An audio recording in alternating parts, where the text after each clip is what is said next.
Hello, hello. Test mic 1, 2, 3. May sounds ba tayo? Mega love shout out. Wait lang.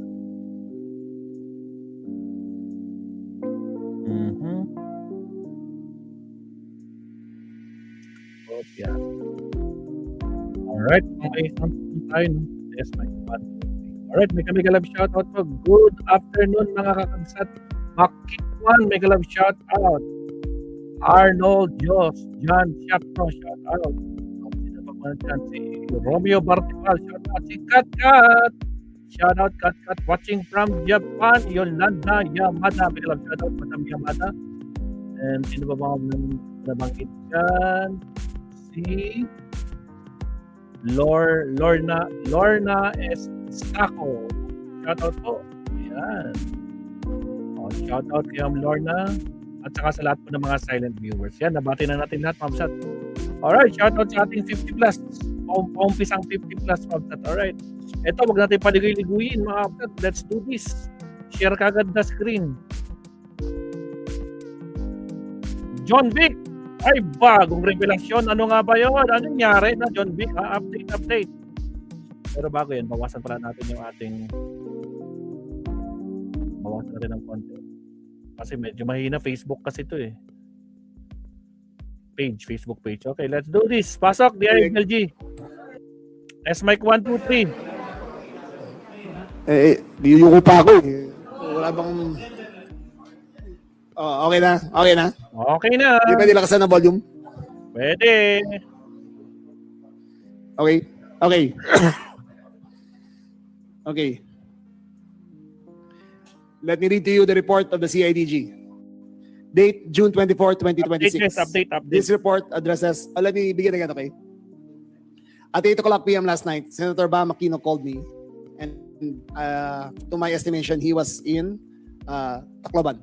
He gave me a tip na sabi niya may chatter daw sa Tacloban na mayroon pang isang impending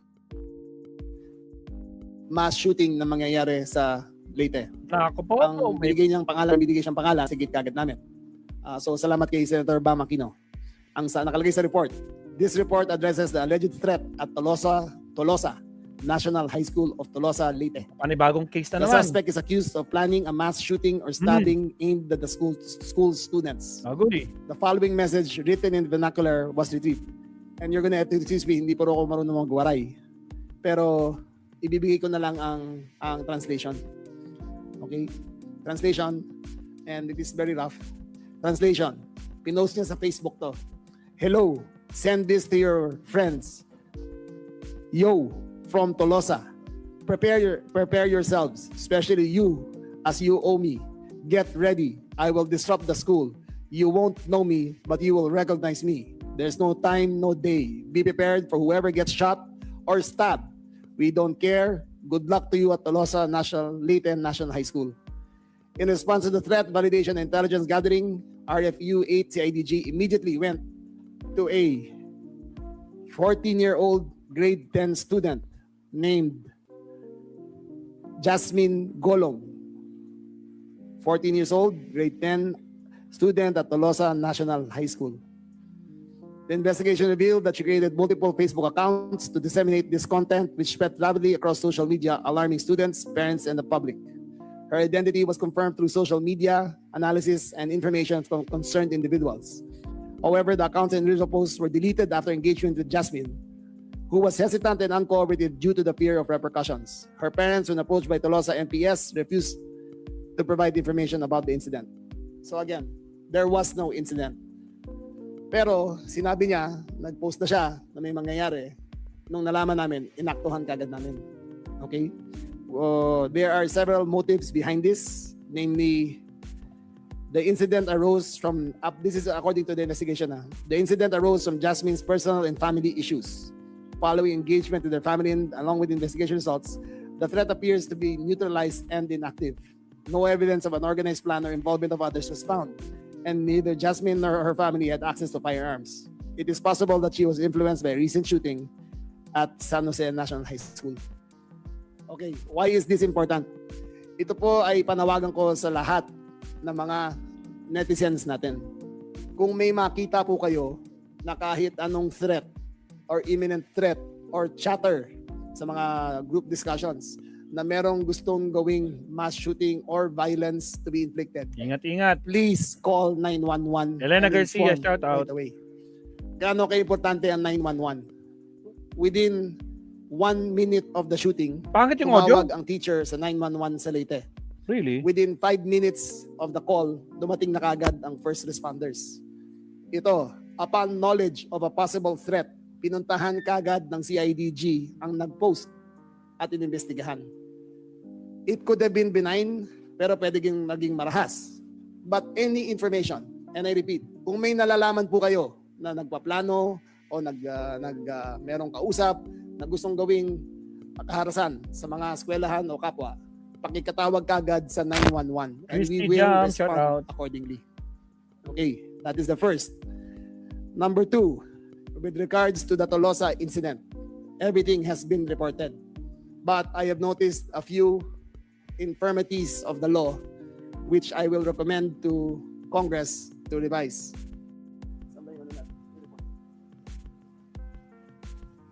Yung batas talaga na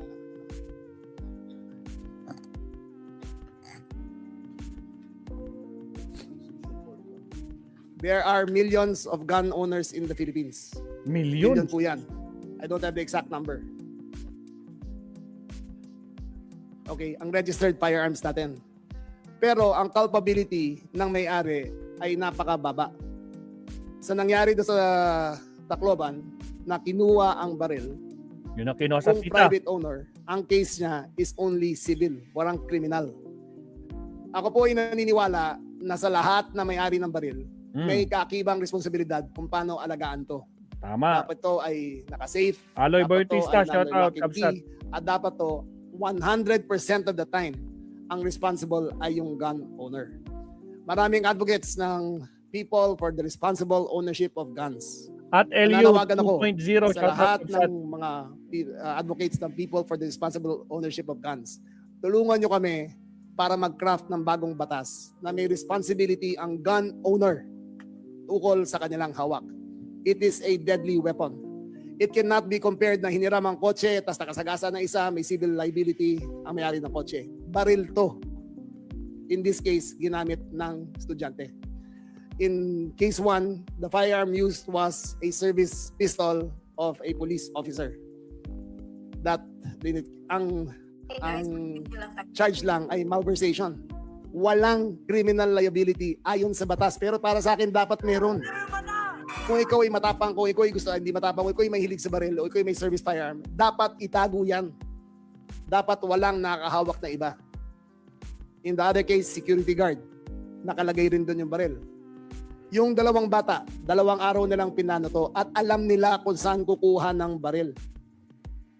I recommend to Congress that they rewrite the IRR of gun ownership and the responsibility of owning firearms, and to put a criminal aspect into the illegal use or illegal transfer of their guns.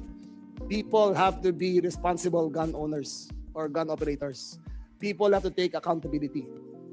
Sa nangyari dito, wala kaming ma-charge dahil bitin ng batas. Kailangan may liability ang mga taong to. Kailangan may criminal liability yung mga taong ito.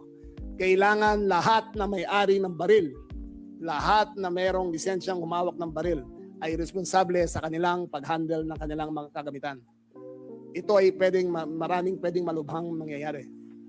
Now, having said that, I believe also that games espousing violence like Gore Box should be permanently banned from the Philippines. I believe that it desensitizes young people into the elements of death, elements of violence, and elements of murder.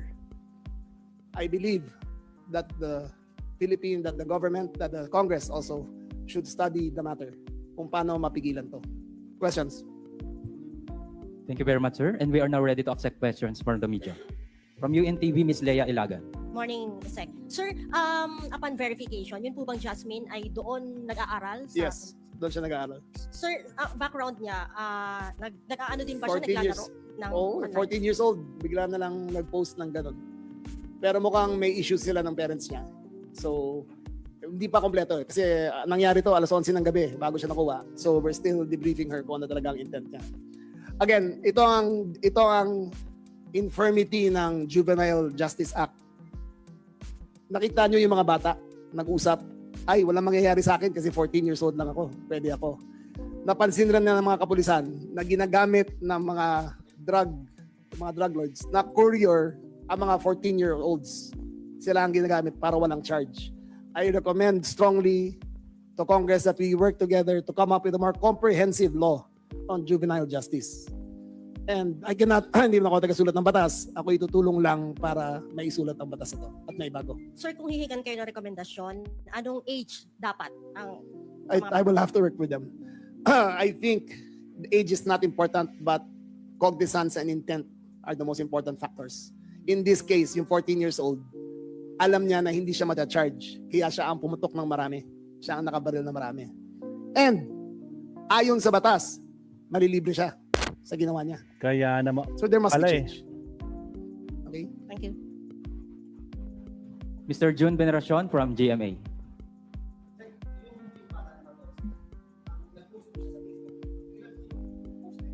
Nung araw ng Miss Pingon. Oo. Again, salamat kay Senator Bam Aquino. Siya nagbigay linaw sa akin. Tumawag sa akin at sabi ko, I will be on it right away. Alas 8 na tinawag sa akin. Alas 11 na puntahan na yung bata. Nahanap na namin. Again, tumawag kayo sa 911. Kung may naririnig kayo na any threat, kung makita kayo na conversation sa Facebook, tumawag kayo kagad sa 911. Yung nangyari sa Tacloban is nobody's fault except the children's, except the 14-year-old and the 15-year-old and the owners and registered operator of the firearms. Wala naman may gusto mangyari yan. Hindi pwede sisihin ng pulis kasi ando doon kami sa labas, ang mga pulis ay nasa labas. Pero hindi naman nila pwede kaptapin ng bawat pumapasok na estudyante. Hindi nila pwede buksan ang bag. Hindi rin pwede sisihin ng teacher. Dahil kung ang teacher naman ay sa 2,800 na estudyante, ay paano niya malalaman na may baril? Pero I think it should be a collective responsibility ng buong yun, eskwelahan collective, na kung may bullying, as a whole. ay i-report kaagad sa principal. Dapat lang. Again, I believe the collective responsibility ng buong community yan na kung may bullying, i-report kaagad sa principal. Tama, tama. May tama ka! Yung 14 years old, yes, wala. That's right. Tingin namin, gusto gumawa ng copycat. Gusto gumawa ng copycat crime. Ayun ang delikado dito eh. Lusot. Kasi nga nakikita sa video games na napakadali bumatay ng tao. Tingin nila, ay ginawa doon. Kaya ko rin to. Please, use 911. Kung may makita kayo na kahit konti lang signs na may troubled youth, kaibigan nyo, kamag-anak nyo, kapatid nyo, anak nyo, kung may makita kayo of any possible language sa mga post nila o pag-uusap sa chat group, i-report nyo kaagad sa 911. 911 works. Within 5 minutes, dumating ang first responders. Sa lahat naman nangyayari yan, let us be the first responders in this. Call 911.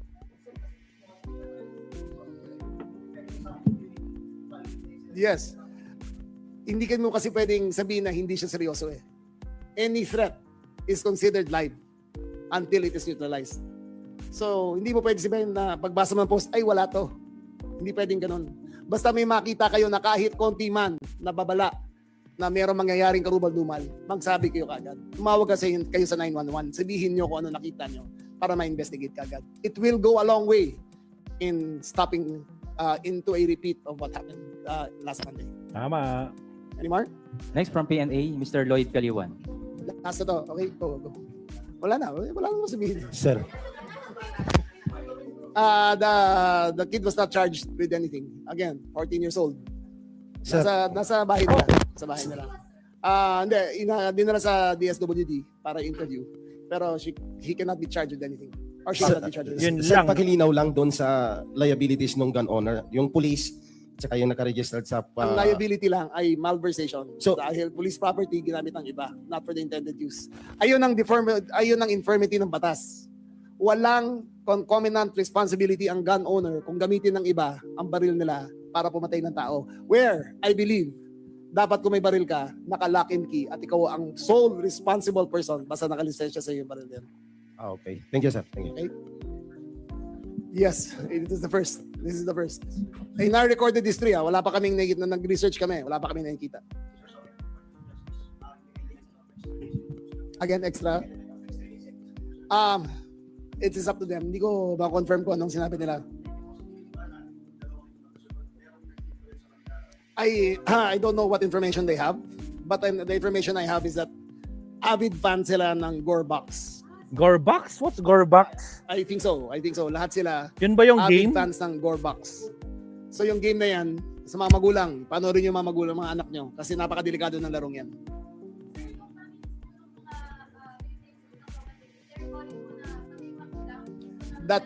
That is, ayun ang infirmity ng batas. Walang liability ang magulang. Ayun ang infirmity. So, gagawin namin na lahat, re-recommend namin sa prosecution. Pero nakalagay sa IR to lahat. Tinignan ko na lahat ng libro tungkol sa IRR ng gun ownership. Civil lang ang liability nila. Oh yes, magre-recommend kami regarding bullying and all of that.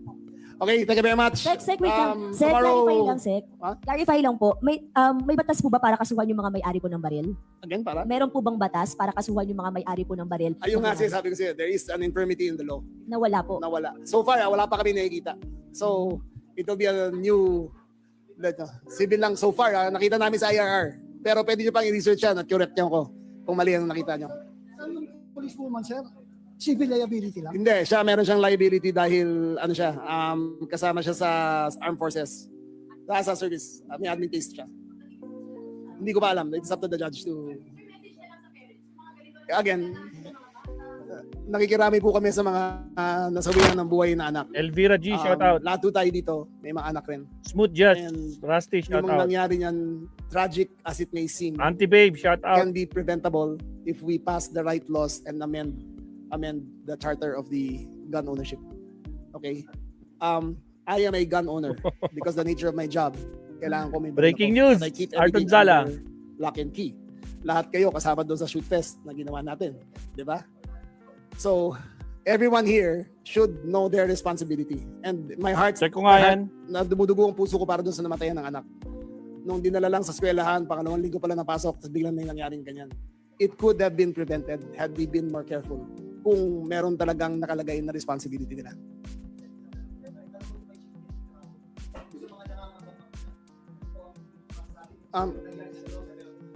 You can feel safer kasi on top of the situation naman kami.